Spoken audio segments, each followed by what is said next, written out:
So police notification గురించి కొన్ని fake ప్రొపగండాస్ బయట సర్క్యులేట్ అవుతున్నాయి అనమాట. సో దాని గురించి మనం క్లారిఫికేషన్ అనేది తెలుసుకున్నాం. కొంతమంది తెలిసి తెలియక నిజంగానే డౌట్ ఉందేమోనని జాబ్ వచ్చిన క్యాండిడేట్స్ రాని క్యాండిడేట్స్ ఇద్దరు బాగా ఇబ్బంది పడుతున్నారు. సో వీటి గురించి మెయిన్ గా బర్నింగ్ ఇష్యూస్ వాటి గురించి మనం డిస్కస్ చేద్దాం. ఇప్పుడు కానిస్టేబుల్ మెయిన్స్ ఎగ్జామ్ లో జరిగిన ప్రాబ్లం ఏంటంటే, మెయిన్స్ ఎగ్జామ్ జరిగింది, కానిస్టేబుల్ మెయిన్స్ ఎగ్జామ్. సో అందులో రాంగ్ క్వశ్చన్స్ ఉన్నాయని అభ్యర్థుల యొక్క వాదన. ఇంకా ఎక్స్పర్ట్ కమిటీ ఏం చెప్పలేదు, కోర్టు డిసిషన్ ఏం చెప్పలేదు. ఇఫ్ ఇన్ కేస్ మళ్ళీ ఎగ్జామినేషన్ కండక్ట్ చేయాలి అంటే ఆల్రెడీ సెలెక్ట్ అయిన క్యాండిడేట్స్ ట్రైనింగ్ వెళ్ళి ఉండాలి. అది జరగలేదు. అంటే కానిస్టేబుల్ ఎగ్జామ్ రాసిన యొక్క అభ్యర్థి కూడా ట్రైనింగ్కి వెళ్ళలేదు. కాబట్టి ఏ ఒక్క అభ్యర్థికి నష్టం జరగలేదు. కాబట్టి ఎటువంటి పరిస్థితుల్లో ఎగ్జామినేషన్ క్యాన్సిల్ చేయడం, మళ్ళీ మొదటి దగ్గర నుంచి జరగడం అనేది జరగదు. ఇది 2011 గ్రూప్ 1 కేస్ డీటెయిల్స్. నెక్స్ట్ వచ్చేసి రీసెంట్ గా సింగిల్ బెంచ్ ఏం చెప్పారంటే గర్ల్స్ నార్మలైజేషన్ చేయకుండా మళ్ళీ రిజల్ట్స్ చేయమని చెప్పారు. సింపుల్ ఏంటంటే నార్మలైజేషన్ ఫార్ములా అనేది నోటిఫికేషన్ లోనే మెన్షన్ ఉంది. సో ఈవెన్ దో డివిజన్ నుంచి పోయినా కూడా వాళ్ళు నోటిఫికేషన్ లో మెన్షన్ చేస్తున్నారు కాబట్టి దానివల్ల పెద్ద ఎఫెక్ట్ ఏం పడదు. So no need to worry about that. Next వచ్చేసి మెయిన్ గా ఈడబ్ల్యూఎస్ రిజర్వేషన్ ఎందుకు ఇవ్వలేదు, దానివల్లనే నోటిఫికేషన్ ముందలు పోనీయమని కొంతమంది వాదన. దానికి నా దగ్గర ఆన్సర్ ఏంటంటే జిఓ ఎంఎస్ నెంబర్ 244 2021లో తెలంగాణ గవర్నమెంట్ రిలీజ్ చేసింది. It belongs to EWS reservation. ఏం చెప్తున్నారంటే విద్యా ఉద్యోగ నియామకాల్లో 10% రిజర్వేషన్స్ అమలు చేయాలి అండ్ 5 సంవత్సరాల ఏజ్ రిలాక్సేషన్ ఉద్యోగ నియామకాల్లో, మళ్ళీ విద్యలో కాదు, ఉద్యోగ నియామకాల్లో 5 సంవత్సరాలు ఇవ్వాలి అని చెప్పి జీవో ఇచ్చింది. ఆ జీవోలో ఎక్కడ కూడా మేము ఎగ్జామినేషన్ లో మార్క్స్ తగ్గిస్తామని చెప్పలేదు. అయితే మెయిన్స్ లోనికి రిజర్వేషన్ ఇచ్చారు, ప్రిలిమ్స్ లోనికి ఇవ్వలేదు. అంటే రోస్టర్ పాయింట్స్ అనేది ఉద్యోగం ఇచ్చేటప్పుడు మాత్రమే డిసైడ్ చేస్తారు. ప్రిలిమ్స్ లో రోస్టర్ పాయింట్స్ ఉండవు మెయిన్. సో కాబట్టి ఈడబ్ల్యూఎస్ రిజర్వేషన్ అందులోకి సెంట్రల్ కూడా కొన్ని పవర్స్ ఇచ్చింది స్టేట్స్ కి. కొన్ని స్టేట్స్ ఈడబ్ల్యూఎస్ వాళ్ళకి 5 years రిలాక్సేషన్ ఇచ్చింది, కొందరికి 3 years ఇచ్చింది. సెంట్రల్ లో రిలాక్సేషన్ లేదు. సో ఈడబ్ల్యూఎస్ ఇవ్వకపోవడం అనేది స్టేట్ యొక్క కంట్రోల్. తమిళనాడులో ఈడబ్ల్యూఎస్ రిజర్వేషన్ లేదు, ఎందుకంటే ఆల్రెడీ 69% రిజర్వేషన్ ఉంది కాబట్టి. సో వీటి గురించి మళ్ళీ ఏమైనా ప్రాబ్లం అవుతుంది, ఈడబ్ల్యూఎస్ రిజర్వేషన్ వల్ల ప్రాబ్లం జరుగుతుంది అనుకోవడం అనేది ఫులిష్నెస్ అనమాట. సో అట్లాంటి వాటికి వల్ల నోటిఫికేషన్ ఎఫెక్ట్ ఏం పడదు. రీసెంట్ గా మెయిన్స్ ఎగ్జామ్ లో కొన్ని రాంగ్ క్వశ్చన్స్ ఉన్నాయని ఎక్స్పర్ట్ కమిటీకి డివిజన్ బెంచ్ ప్రిఫర్ చేయడం జరిగింది. దీన్ని చూసి కొంతమంది ఏం చేశారంటే 2011 గ్రూప్ 1 కేసు పట్టుకొని వచ్చి ప్రిలిమ్స్ లో 6 రాంగ్ క్వశ్చన్స్ వచ్చాయి, దానివల్ల ఎగ్జామ్ క్యాన్సిల్ జరిగింది.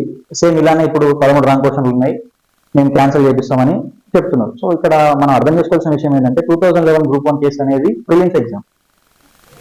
ఏపీపీఎస్సీ కండక్ట్ చేసిన గ్రూప్ 1 ఎగ్జామ్ ప్రిలిమ్స్ అయిపోయింది, మెయిన్స్ అయిపోయింది, ఇంటర్వ్యూస్ కూడా కండక్ట్ చేసి రిజల్ట్స్ అనౌన్స్ చేసే టైంలో వెంటికి వచ్చింది. ఏమని వచ్చేదంటే అప్రాక్సిమేట్లీ ఒక 200+ మెంబర్స్ సుప్రీంకోర్టుని ఆశ్రయించారు. ప్రిలిమ్స్ ఎగ్జామ్ లో 6 రాంగ్ క్వశ్చన్స్ ఉన్నాయి, 6 రాంగ్ క్వశ్చన్స్ ఉన్నాయి, దానివల్ల మేము నష్టపోయామని చెప్పి అప్పటి జడ్జెస్ ఏం చెప్పారంటే అందరికీ తిరిగి నిర్వహించండి, ఎందుకంటే ఈ 200 మంది మాత్రమే బోర్డుని సుప్రీంకోర్టుని అప్రోచ్ అయ్యారు. అప్రోచ్ అన్న వాళ్ళు ఎంతమంది ఉంటారో, సో దానివల్ల వీళ్ళందరికీ నష్టం జరిగింది కాబట్టి మళ్ళీ మొదటి నుంచి నిర్వహించాలని చెప్పింది. నెక్స్ట్ క్వశ్చన్ ఏంటంటే రాంగ్ క్వశ్చన్స్. రీసెంట్ గా డివిజన్ నుంచి ఏం చేసిందంటే 13 రాంగ్ క్వశ్చన్స్ అని పిటిషనర్ వాదన ఏకీభవిస్తూ ఒక ఎక్స్పర్ట్ కమిటీ, ఇండిపెండెంట్ ఎక్స్పర్ట్ కమిటీకి రిఫర్ చేయమని చెప్పింది. రిపోర్ట్ ఇంకా రాలేదు. ఆల్రెడీ సుప్రీంకోర్టు గైడ్ లైన్స్ ఏముందంటే ఇంగ్లీషే మ్యాండటరీ చూడాలని చెప్పింది. కాబట్టి ఆ ట్రాన్స్లేషన్ క్వశ్చన్స్ అనేవి మిస్టేక్స్ లేవు, జస్ట్ ట్రాన్స్లేషన్ వల్ల కాబట్టి అవి మిస్టేక్ అనేవి లేవు ఆటోమేటిక్ గా. సో ఆ 4 ఎలిమినేటెడ్. 9 క్వశ్చన్స్ మనం ఏ అకాడమీ బుక్స్ చూసినా, BR Ambedkar open university books చూసినా, తెలుగు అకాడమీ బుక్స్ చూసినా మేబీ దొరకడానికి టైం పట్టొచ్చు, బట్ 13 లో 12 క్వశ్చన్స్ అక్యురేట్ గా ఆన్సర్స్ మ్యాచ్ అవుతున్నాయి. ఓన్లీ 1 పారదీప్ అనే ఒక కాన్ఫ్లిక్ట్ వల్ల ఆగిపోతుంది. అది కూడా ఇప్పుడు ప్రదీప్ ఒక్కటే తెలిసి నువ్వు ఆన్సర్ పెట్టడానికి ఎటువంటి ఛాన్స్ లేదు. ఇది మల్టిపుల్ చాయిస్ ఆప్షన్ కాబట్టి 4 కి అక్కడ 5 ఆప్షన్స్ ఉన్నాయి, ఒకటి తెలిసి పెట్టడానికి ఛాన్స్ లేదు. మిగతా 3లో కనీసం 2 తెలిసి ఉండాలి, ఇది తెలిసి ఉండాలి. కాబట్టి మ్యాచ్ ద ఫాలోయింగ్ ఆప్షన్ వెళ్ళినా కూడా వెళ్ళొచ్చు. కాబట్టి ఎటువంటి రూమర్స్ ని నమ్మకండి, మెయిన్ గా సజావుగా సాగనివ్వండి. చదివే వాళ్ళు చదువుకోవచ్చు, ఇష్టం లేని వాళ్ళు చదువుకోకపోవచ్చు. It's depending upon their interest only. Main గా 57, 58 జీవోస్. యాక్చువల్ గా ఏం జరిగిందంటే ప్రిలిమ్స్ కంటే ముందు అందరికి ఈక్వల్ మార్క్స్ అని చెప్పారు. తర్వాతకి చాలా మంది మూవ్మెంట్ ఫైట్ చేసి అశోక్ సార్ అనేటువంటి వాళ్ళు చాలా ఫైట్ చేసి ప్రతి డిస్ట్రిక్ట్ కలెక్టర్ కి రిప్రజెంటేషన్ ఇవ్వడము, ఎస్పీసీ రిప్రజెంటేషన్ ఇవ్వడము, ఎమ్మెల్యేస్ కి రిప్రజెంటేషన్ ఇవ్వడం ద్వారా అసెంబ్లీలో ప్రెసెంట్ డిప్యూటీ సీఎం ఉన్న బట్టి విక్రమార్క సార్ అప్పుడు వచ్చేసి సిఎల్పీ లీడర్. సో తను రైజ్ చేస్తే అప్పటి సీఎం ఫ్లోర్ లీడర్, అప్పటి కేసీఆర్ ఫ్లోర్ లీడర్, అప్పటి కేసీఆర్ గారు ఏం చేశారంటే ఓకే మేము రిజర్వేషన్స్ వైజ్ గా కట్ ఆఫ్ తగ్గిస్తామని చెప్పారు. సో దానికి అనుగుణంగా ఇచ్చిన జీవోస్ వచ్చి 58 జీవోస్. వాటి వల్ల లార్జ్ పీపుల్ కి న్యాయం జరిగింది కాబట్టే అవి తీసుకొచ్చారు. సో దానివల్ల నోటిఫికేషన్ ఏం ఎఫెక్ట్ పడదు. ఇంకోటి ఏంటంటే interlink to SC notification also.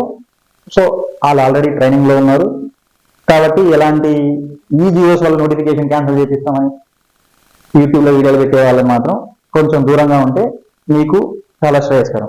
Next వచ్చేసి